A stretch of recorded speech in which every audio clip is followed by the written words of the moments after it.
autres que la CEDEAO n'a pas assumé le leadership qu'elle aurait pu avoir dans la lutte contre le terrorisme. À partir du moment où la menace était devenue transnationale, qu'elle a débordé le Mali pour arriver au Niger, au Burkina, et à ce moment-là, déjà, la CEDEAO, à mon avis, aurait pu prendre le leadership de la lutte contre le terrorisme avec sa force en attente et en apportant de la solidarité aux États qui sont concernés. Mais les États ont été laissés à eux-mêmes, on les a laissés se débrouiller. Et la menace s'est propagée du Sahel vers le golfe de Guinée, avec aujourd'hui le Bénin, le Togo, la Côte d'Ivoire qui a déjà été attaquée et des risques pour le Ghana aussi. Donc c'est cette dimension-là, le leadership de la lutte contre le terrorisme, la CEDEAO ne l'a pas assumé. Et la réaction qu'elle a eue par la suite, en disant qu'on va mobiliser $1 milliard, le milliard n'a pas encore été mobilisé, ou qu'on va créer une force, puisque le dernier agenda, c'est la création d'une force chargée de lutte contre le terrorisme à l'échelle des pays membres de la CEDEAO. Ça aussi, on voit que sur ce plan, il y a vraiment un retard à l'allumage et que aujourd'hui encore, la réponse que la CEDEAO apporte n'est pas à la hauteur de la progression de la menace djihadiste et elle doit prendre la coordination, puisque les pays sont sortis aujourd'hui de la CEDEAO, les 3 pays qui sont l'épicentre de la menace sont sortis de la CEDEAO. Il faut que la CEDEAO trouve les moyens de coopérer plus intensivement avec l'AES pour répondre aux défis sécuritaires. Pour moi, la question de la sécurité a été un de ses tendons d'Achille.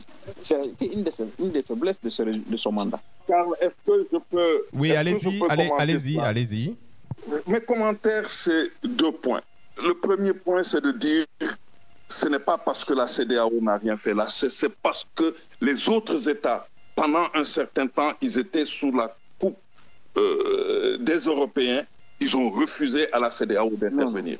Je m'explique. Du temps de Kadri Désiré Ouédraogo, la CEDEAO avait adopté une stratégie de lutte contre le terrorisme qui était arrivée pratiquement au point d'être adoptée par la conférence des chefs d'État. La seule chose qui a empêché l'adoption de ce truc, Ouédraogo a terminé son mandat, de Souza est venu à la tête et de Souza, de connivence avec les Européens, a écarté cette stratégie-là. Et ça, c'est la première chose. Donc, le coût même de cette stratégie, c'était $3 milliards et la CEDEAO voulait se battre pour mettre en place cette stratégie, trouver les ressources de cette stratégie et pour s'attaquer au terrorisme selon les modalités qu'elle avait fixées dans le document. Ça n'a pas pu se faire. Deuxièmement, les 3 pays, que ce soit le Burkina Faso, le Niger et le Mali, faisaient partie du G5. Le G5 a opéré par exclusion. Le G5 était un mécanisme entre les mains des Européens qui faisaient tout ce qu'ils voulaient, qui ont adopté 19... Le G5 est né en 2014. Le G5 est né en 2014. Oui, mais quelle que soit la période, mais le G5 a été une stratégie qui a été mise en place par les Européens pour contrôler tout ce qui se faisait dans le Sahel et il fonctionnait par exclusion. Je me souviens par exemple, lorsque les Sénégalais ont tapé à la porte, on les a dit qu'il y avait allez voir ailleurs, vous n'avez rien à faire ici, beaucoup d'autres choses. Et donc, je pense que sur cette question de la lutte contre le terrorisme, il faut aussi relativiser. Il faut relativiser parce que, et le dernier point que j'ajouterais aussi sur cette question, c'est l'absence de leadership au niveau du Nigeria. Si le combat a été gagné lors des guerres civiles du Libéria et de la Sierra Leone, c'est qu'à l'époque, il y avait un leadership nigérian qui était clair, qui était actif et qui savait mettre les moyens sans demander à qui que ce soit l'autorisation de faire ceci, de faire cela. Mais ce leadership était absent.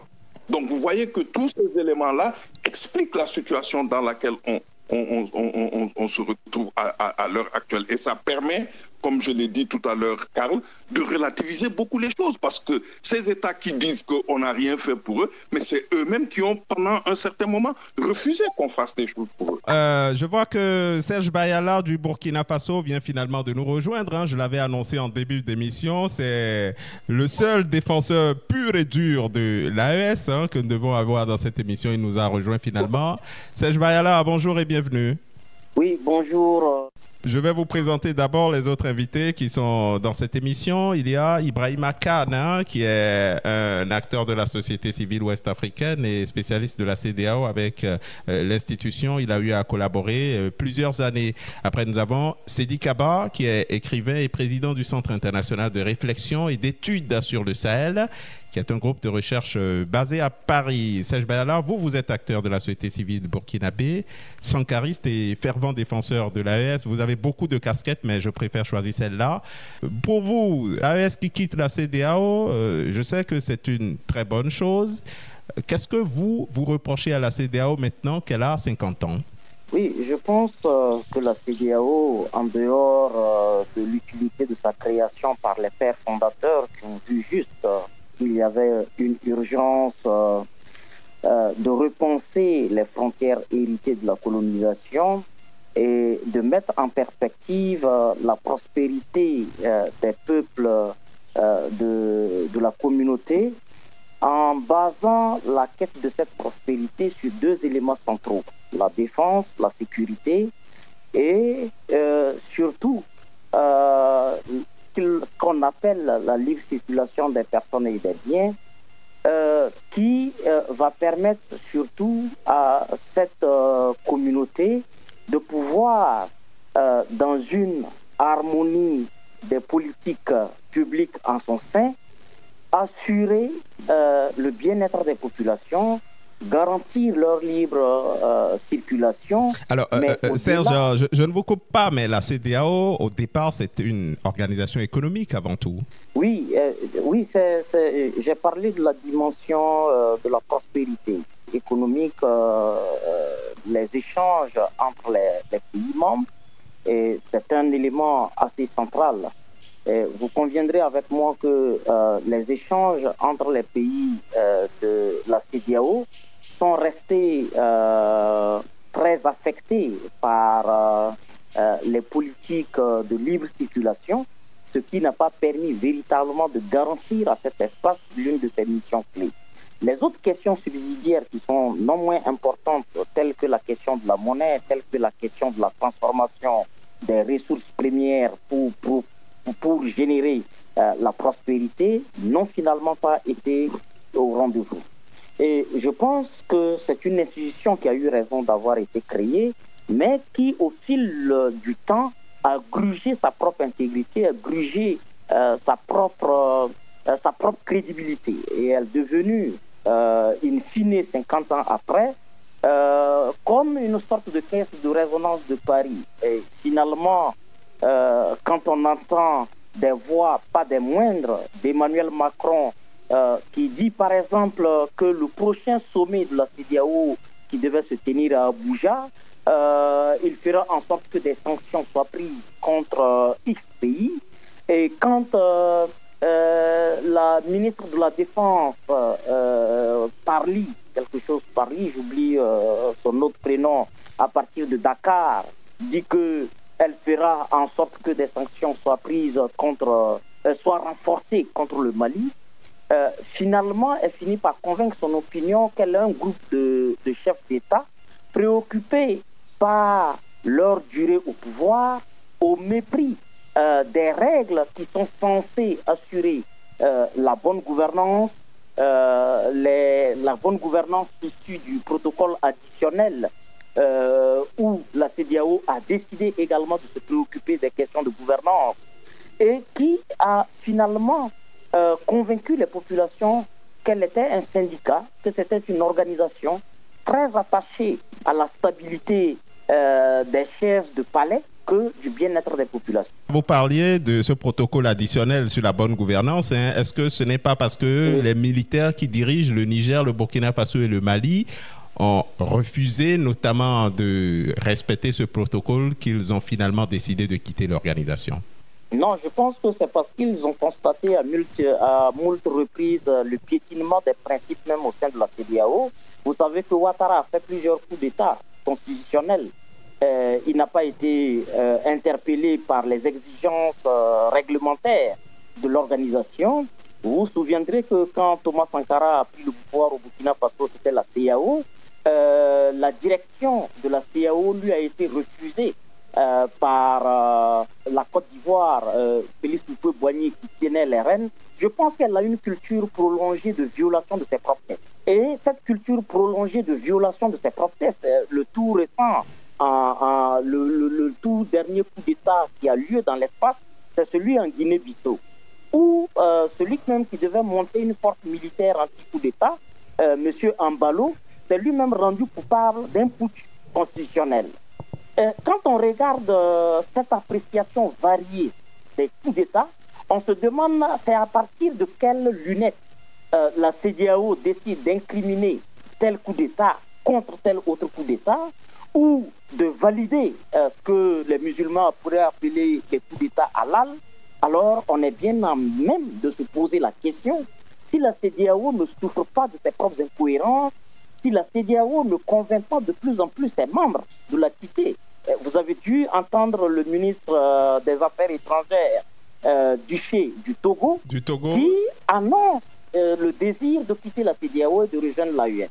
Je pense que les pays de l'AES ont fait simplement le constat d'une CEDEAO qui n'était plus préoccupée par un destin de communauté et qui était devenue une organisation hostile même à la stabilité de la région et qui se projetait d'attaquer des pays membres.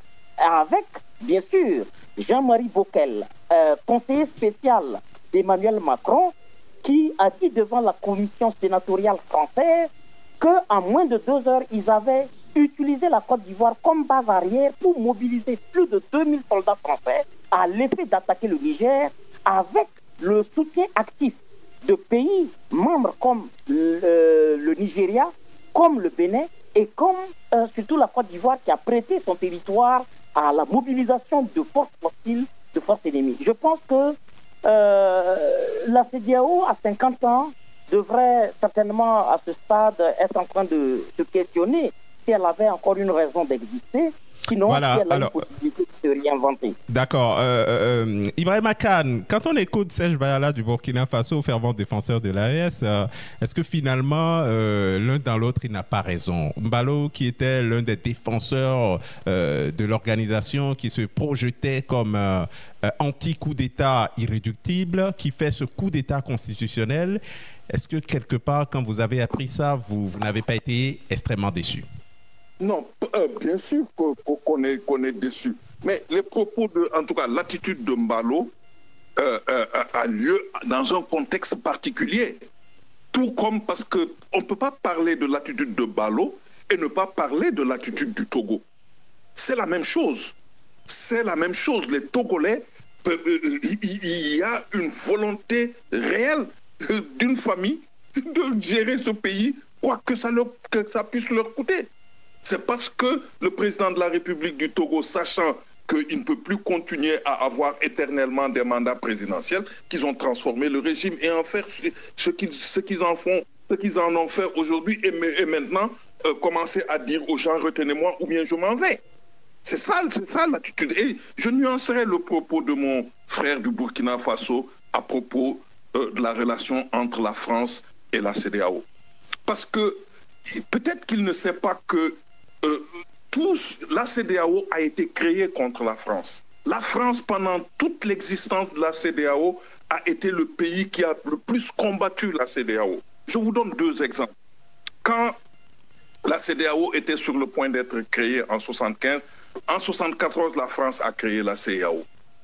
Quand en 1993, la CEDEAO a révisé son traité, l'année suivante, en 1994, l'UEMOA a été créé.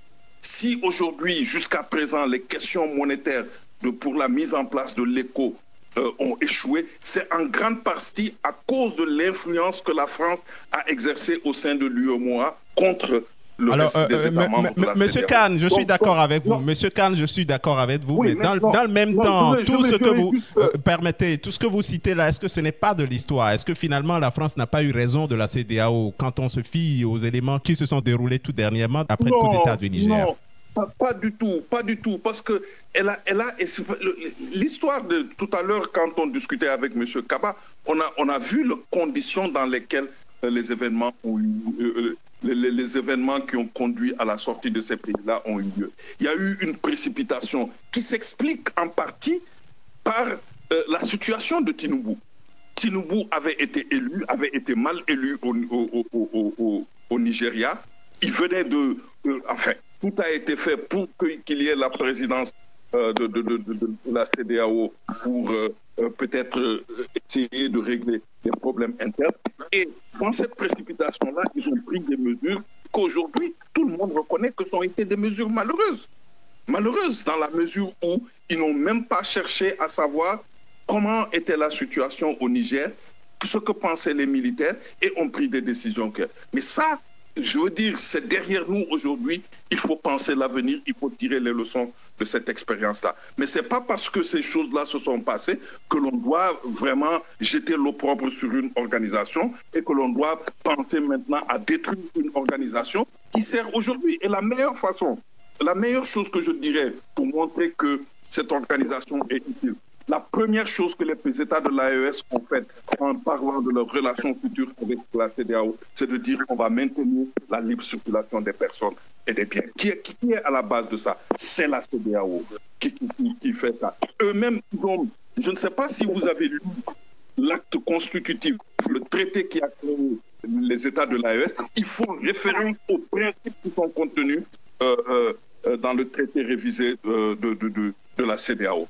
Si la CEDEAO n'avait pas une signification pour eux, pourquoi faire référence à l'organisation? Donc je pense qu'il faut savoir raison garder, il faut vraiment faire en sorte que les choses soient que l'on ait un peu d'humilité et que l'on accepte que oui, il y a eu des erreurs qui ont été commises, des erreurs peut-être graves qui ont été commises, mais cela ne doit pas nous pousser à complètement détruire une organisation qui sert les citoyens de la région. Sidi Kaba, est-ce que dans le contexte actuel, avec toutes ces incohérences de coups d'État constitutionnels contre lesquels la CEDEAO ne peut rien, il ne faut pas simplement revenir aux fondamentaux et faire de cette organisation une institution uniquement économique et laisser le volet politique?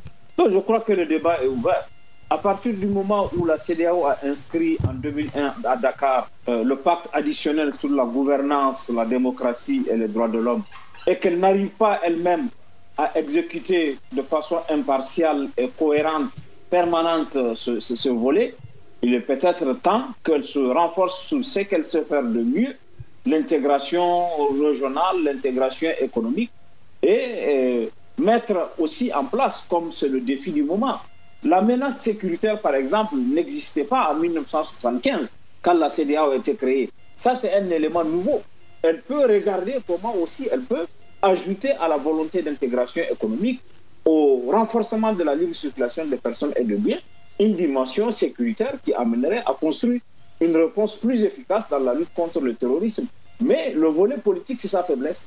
Est-ce qu'il ne faut pas qu'elle renonce à ça puisqu'elle ne peut pas faire entendre raison à Sissoko Embaló qui a décidé de faire un coup d'État, manifestement un coup d'État, puisqu'elle ne peut pas empêcher demain qu'il y ait des élections truquées dans tel ou tel autre pays de la zone, puisqu'elle n'est pas en capacité, il est peut-être temps qu'elle renonce à ça, puisqu'elle ne sait pas le faire, qu'elle se constate sur ce qu'elle sait faire de mieux, sur lequel elle peut avoir beaucoup plus d'utilité pour la communauté, pour l'ensemble des citoyens, et puis corriger aussi sa trajectoire en associant davantage les communautés, les populations, la société civile, les universités, dans la gouvernance de la CEDEAO, au lieu que ce soit un syndicat de chefs d'État. Parce que comme il a été rappelé, par exemple, l'agenda personnel de Tinubu a pu influencer la CEDEAO. Ça, ce sont des erreurs à ne pas commettre. Parce que si demain quelqu'un d'autre prend et que son agenda personnel influence les décisions de l'organisation, ce n'est pas absolument utile, c'est contre-productif. Sidi Kaba, il ne vous reste plus beaucoup de temps à passer avec nous. Je pense qu'on va vous laisser partir. Une dernière question. Une dernière question d'abord. Est-ce que vous espérez que cette organisation va se relancer? Parce qu'actuellement, manifestement, elle est en difficulté. Non, je suis optimiste sur la possibilité. D'abord, je ne crois pas que la CEDEAO va imploser. On a eu la crainte qu'elle implose. Je crois qu'elle a son utilité, elle a prouvé son utilité, mais il faut qu'elle se repense. Il faut que l'alerte qui a été donnée par le retrait du Niger, du Burkina et du Mali soit une pique qui l'amène à reconsidérer, à reconnaître qu'elle a fait des erreurs, à repenser, à corriger ce qu'elle n'a pas fait jusqu'ici, à apporter plus. Parce que si on fait un sondage à l'échelle de la CEDEAO auprès de la population, beaucoup, je ne suis pas sûr que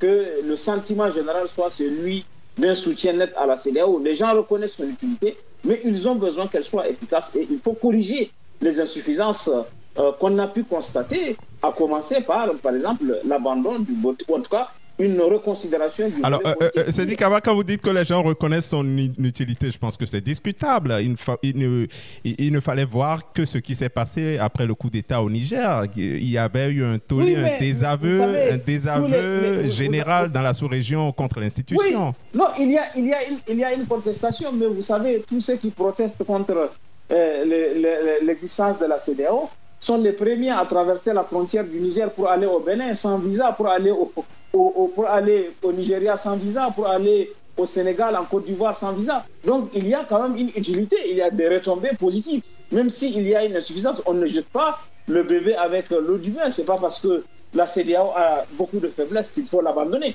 Moi, c'est ce que j'ai dit, pour l'avenir, il faut qu'elle se corrige, il faut qu'elle se réinvente.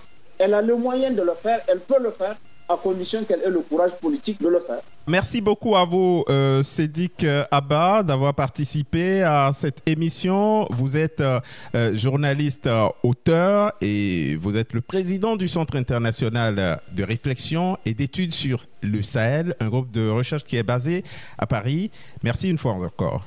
Bonne continuation. Merci. Alors, on va continuer donc avec Serge Bayala, défenseur pur et dur de l'AES, et Ibrahima Kane, qui croit dur comme fer que la CEDEAO n'a pas raté l'objectif, qu'elle a toujours son utilité. Alors Serge, est-ce qu'il fallait forcément quitter l'organisation? Oui, vous avez des griefs, les pays de l'AES ont des griefs, mais est-ce qu'il ne fallait pas, tout en créant cette AES-là, rester à l'intérieur pour essayer de créer le changement que vous espérez? Oui, je comprends votre désir qu'on puisse véritablement gérer les divergences pour maintenir la famille. Mais lorsque les divergences sont de l'ordre de celles que la CEDEAO s'est rendue auteur, on peut se poser la question: comment puis-je rester dans une maison, cohabiter avec quelqu'un qui planifie ma mort, qui planifie mon élimination, qui planifie l'asphyxie de mes citoyens, de médicaments, qui peut les exposer à des coupures d'électricité ayant des incidences sur des infrastructures socio-sanitaires, provoquant des morts de femmes sur les lits d'hôpitaux, provoquant un désastre sanitaire. C'était ce qui s'est passé au Niger. Ça, ce sont des erreurs que l'organisation a commises, elle les a reconnues. Le président béninois, par exemple, a fait son mea culpa. Ce n'est pas que des erreurs, c'est plus profond que ça. Si ça s'en tenait à des divergences internes à l'organisation, il n'y a pas de problème. Mais lorsque cette organisation est le passe-droit, est le couloir par lequel des volontés impérialistes passent pour destiner leur point de vue. Je vous ai évoqué la question de Jean-Marie Bockel.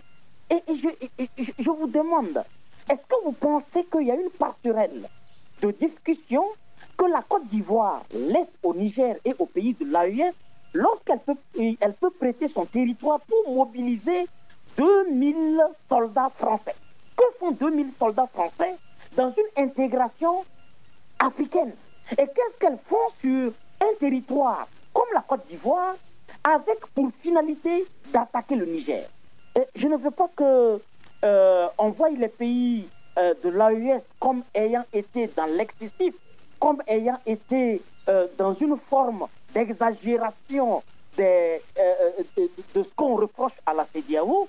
Mais la CEDEAO n'a pas que constaté ses erreurs. Elle n'a pas encore reconnu qu'elle a fait des erreurs importantes. Et ensuite, elle n'est pas, du fait de n'avoir pas reconnu qu'elle a fait des erreurs importantes, elle continue de servir la cause de ces mêmes erreurs stratégiques. Je pense que lorsque on reproche à ces pays de vouloir quitter la CEDEAO pour des questions de maintenir leur putsch militaire, pour ne pas avoir affaire à des élections et tout le reste, moi je peux nous retourner la question pour ceux qui croient encore à la CEDEAO. Est-ce que la CEDEAO est inviable lorsque Ouattara fait éliminer tous les candidats à l'élection prochaine en octobre? Est-ce que vous pensez que ça élève la cote et la dignité politique de la démocratie dont les Africains ont besoin lorsque il ne s'agit pas de la première erreur, mais que c'est devenu presque un programme politique pour tous les leaders qui dirigent cette organisation d'être les premiers à s'asseoir sur les tests, à les piétiner. On se souvient encore hier de ce qui s'était passé avec le duo Ousmane Sonko et Diomaye. Qu'est-ce que l'administration de Macky Sall n'a pas fait? C'était sous les yeux et le regard attentionné de la CEDEAO, mais aucune action suffisamment courageuse, je dirais même élémentaire, en phase avec les tests, instituant la liberté d'opinion, n'a été adressée au pouvoir de Dakar pour l'inviter à respecter les droits politiques et civils des challengers de Macky Sall. Alors, Serge Bayala, les dirigeants de l'AS ne font pas mieux. Hein? Les militaires qui sont arrivés au pouvoir par des coups d'État se sont donné 5 ans. On a interdit des partis politiques. Des journalistes sont actuellement en prison dans l'espace AES. Est-ce que c'est mieux que ce qui se passe dans la CEDEAO? Je pense que c'est très enviable ce qui se passe, par exemple, en Côte d'Ivoire, pour ce qu'on connaît très bien. Parce qu'on n'envoie quand même pas l'avion présidentiel aller chercher un activiste à Mauritanie. Et je pense, si on veut rentrer dans ce jeu-là, j'avoue que l'AES reste encore suffisamment lucide par rapport au chantre de cette démocratie néolibérale occidentale qui refuse de se réinventer et qui ne renonce pas à être des bases arrières pour attenter à la sécurité, pour attenter à des questions de survie. Vous n'avez pas répondu à ma question, M. Bayala, je vous y ramène. Est-ce que ce qui se passe aujourd'hui dans l'AES ressemble à la démocratie? Je dirais que c'est la démocratie dans toute sa profondeur. Et je pense qu'une démocratie qui s'exerce sans les bénéficiaires de la démocratie est une escroquerie, c'est une arnaque. Et parce que les pays de l'AES font aujourd'hui une fusion de toutes les forces sociales, tributrices du pouvoir, pour qu'elles exercent leur point de vue vis-à-vis du pouvoir central. On dira que pour mesurer la bonne santé d'une démocratie selon le prisme occidental, il faut regarder le nombre de partis politiques qui sont en activité, il faut regarder le nombre d'activistes ou de journalistes arrêtés. Mais lorsque un journaliste se rend coupable de faits avérés, qui font de lui non plus un journaliste qui se cache, qui utilise une fonction noble, parce que être journaliste, c'est aussi noble qu'être un plombier, c'est aussi noble qu'être un menuisier, c'est aussi noble qu'être magistrat ou être professeur d'université. Mais personne ne doit se prévaloir de son statut d'une profession pour mener des activités d'hostilité qui portent atteinte aux fondamentaux même du pays où on a besoin de démocratie. Je ne pense pas que la démocratie recommande qu'on s'allie d'intelligence avec des groupes terroristes. Je ne connais aucune démocratie et je ne connais aucune liberté d'expression qui est fondée sur le mensonge, sur le chantage, sur la manipulation. Et je pense qu'il faut analyser la situation des journalistes ou des partis politiques qui ont été purement et simplement suspendus dans les contextes des pays de l'AES comme étant des freins à l'ancrage démocratique et non pas comme étant des acteurs qui travaillent à l'ancrage même de la démocratie. C'est ça. Ce qui est sûr du côté ivoirien aussi, les pro-Ouattara vous donneraient des raisons pour lesquelles certains candidats ne participent pas aux élections. Les pro-Ouattara, c'est depuis avant l'AES. C'est un exercice permanent de dictature criminelle. C'est connu, ils sont familiers à ça. Alors, on va écouter aussi Ibrahima Kane, mais Monsieur Kane, maintenant, hein, on s'en va vers la fin de l'émission. On va parler des volets techniques du retrait ou de la sortie de ces pays de l'AES, là, de la CEDEAO. Maintenant, sur le papier, c'est acté leur départ, mais il y a des réglages techniques qu'il doit